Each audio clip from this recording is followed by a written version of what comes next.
What's going on, everyone? We have some new headway in regards to the Lakers-Nets trade for Kyrie Irving. Obviously, the Lakers want to obtain Kyrie Irving, and the only way to do so is to trade Russell Westbrook. Now, reports are in that this weekend, the Lakers and the Nets will sit down. Sean Marks and Rob Pelinka likely will lock themselves in a room and duke it out and try to come to a trade conclusion. So hopefully this weekend they hash it out, and then by like Monday, best case scenario, we get the announcement and the trade is finalized. Now, Rob Pelinka has stated that if a deal can't be done, then he's going to look to try to acquire Buddy Hield and or Eric Gordon. And the idea and thinking is, okay, look, keep Kyrie for a year if you want. Let him be a disaster for you and be the headache if we can't get a deal done. And we'll just go get Buddy Hield. And then next season, we'll just sign Kyrie Irving. And we'll have Kyrie Irving and Buddy Hield to pair with LeBron James and Anthony Davis. So it's kind of a pressure move. It's a leverage move. Whether that's a real play and it's something that Rob Pelinka really wants to do is yet to be seen. But it is a believable circumstance, right? You go get Buddy Hield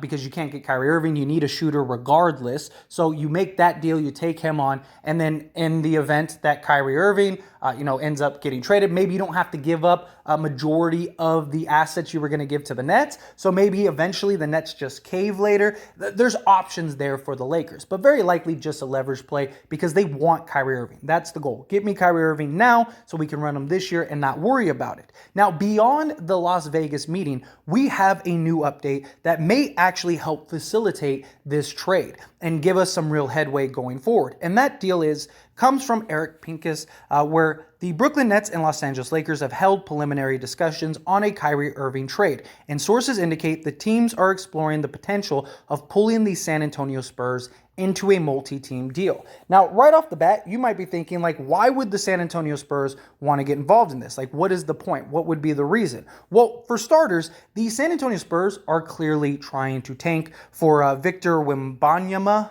I hope I probably butchered that entirely, but that's the big prize, right, in this upcoming draft. And the San Antonio Spurs basically want to do whatever they can to make that a real possibility. I mean, it's one of the reasons they traded DeJounte Murray for basically scraps. Now, they did get Gallinari, and the idea is that they are going to waive him, but it's very possible that they could use him in this package. They also have many other pieces that they can move off of. Now, Jacob Patello is a guy that many people might think, oh, well, they could move off of him $26 million, but he is expiring after this year. So I'd imagine that, yes, he is a good guy that could likely win you some games.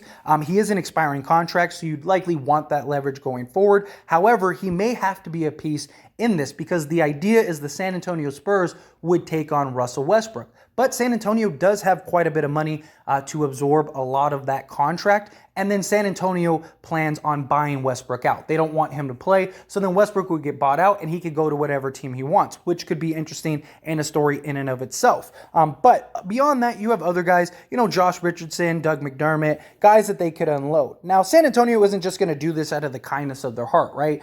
The Spurs would get compensation, likely a draft pick, likely, one of the players, something along those lines. Lakers maybe send THT to the Spurs, a young guy who is a pop type of player, right? A guard, got size, can pass the ball, play multiple positions. I could see THT really thriving in the San Antonio Spurs organization and just culture and just formula in which they run their team. So it would make sense for them to a degree. Now, again, San Antonio isn't just going to do this for free. They're not just going to do this out of the kindness of their heart, but if it's worth it for them and there's compensation and real compensation and they can kind of be the facilitator that just takes on Westbrook, buys them out and, gets a couple assets out of it, why wouldn't they do that? Especially a team that's trying to tank, a team that is trying to, restructure for the future. You clear up some cap space, you get rid of some bad contracts. It would be a big win for the Spurs to get this involved. And now you have Kyrie Irving going to the Lakers, Westbrook would go to the Spurs, and then whatever assets, things like that would go to the Brooklyn Nets. The Nets would likely get some swaps, get some picks, whatever, something along those lines. But the big concern with this is what would the Brooklyn Nets be getting player-wise, right?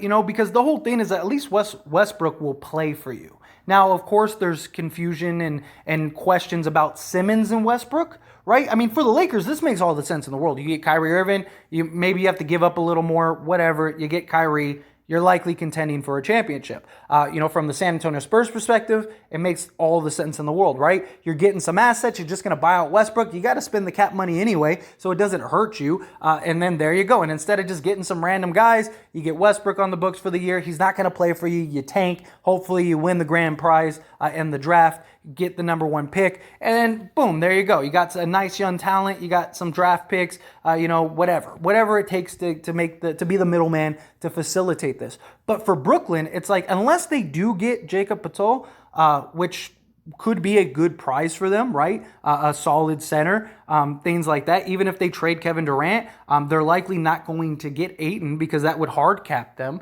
So there's even talks about Turner and Ayton, like maybe that swap and a 3-team deal with the Pacers, which could be worked out. But even then, you get Jacob Poeltl. He's a guy that could be a young center for you for a year. Could get you, some points, some rebounds, some assists. He's a great, solid player. From the San Antonio Spurs perspective, I understand some Spurs fans might be thinking like, no way, they're not going to get rid of him, all that stuff. Again, he's a guy that they don't want on their team because he's a guy that could go night in and night out and get you 18 to 20 a night, especially if he's your number 1 option. The Spurs have made it very clear that they want to tank this season. All of the moving off of DeJounte Murray for basically peanuts showed that is their goal. They want to clear cap space.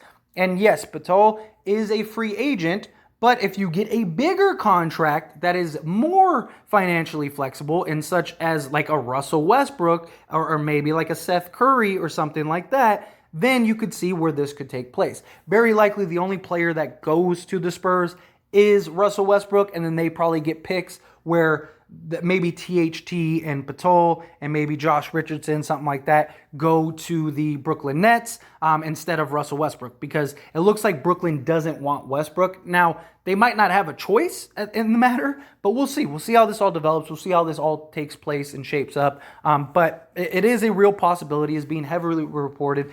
This was something that was reported even like a week ago, but it kind of got swept under the rug. It was kind of something that was just in passing, like, oh, hey, the Spurs may be involved. But there was a report that I covered where the Lakers and the Nets were both looking at other teams to get involved, and the San Antonio Spurs make the most sense, primarily because they have the cap space to take on Westbrook without having to sell the farm. They got assets that they would be more than willing to move off of, maybe even like a Zach Collins, send Zach Collins to Brooklyn, something like that. Lakers, maybe they can get Josh Richardson. Maybe they take on, Joe Harris, and then they end up that route. There's options there. It's just the exploration. And it makes a ton of sense, at least from this point, for the Spurs and the Lakers. I'm just curious to what the Brooklyn Nets would get in this trade. But I mean, if you could trade Kyrie for Poeltl, say Josh Richardson, Gallinari, maybe, that's pretty solid. That's not a bad pickup for them. That's not a bad pickup at all for Kyrie Irving. It's better than just Westbrook, right? So I could see something along those lines, but anyway, as always, this is a discussion, so I want to hear from you. Let me know your thoughts and opinions down in the comment section below. What do you think about this 3-team deal? Do you think it makes sense? What would you like to see the Spurs give out? Like I said, the Spurs are tanking. That's what you got to keep in mind, because I know some people might be thinking, why would they take Russell Westbrook? Because they want to buy him out. That's the goal. That's what this is all about. They would take Westbrook and buy him out, and then Westbrook could go to whatever team he wants to. And then Westbrook will likely never step on the floor for the San Antonio Spurs. They want to move off of contracts. They would clear up $47 million next year. That is beautiful for the Spurs, and they'd likely get the number 1 draft pick. It would be an absolute home run for them. But again, I'd love to hear your thoughts and opinions and everything on this update. Let me know down in the comment section below. One last little shameless plug is I did start As It Stands Lakers. It is a channel just like this, dedicated to only the Lakers, because the Lakers are my favorite team. And on this channel, As It Stands, I talk about all teams, all sports, stuff like that. We have football season coming up, so I'm definitely looking forward to that as well.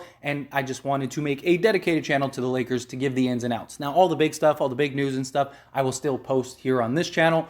But if you want all the ins and outs and just rumors and theories and just discussions just strictly on the Lakers, link down in the description or in the comment section. Go check out the channel, subscribe to the channel. I'd really appreciate it.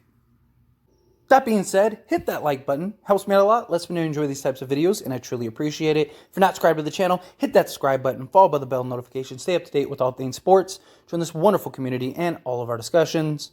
I'll see you all in the next one. Thank you.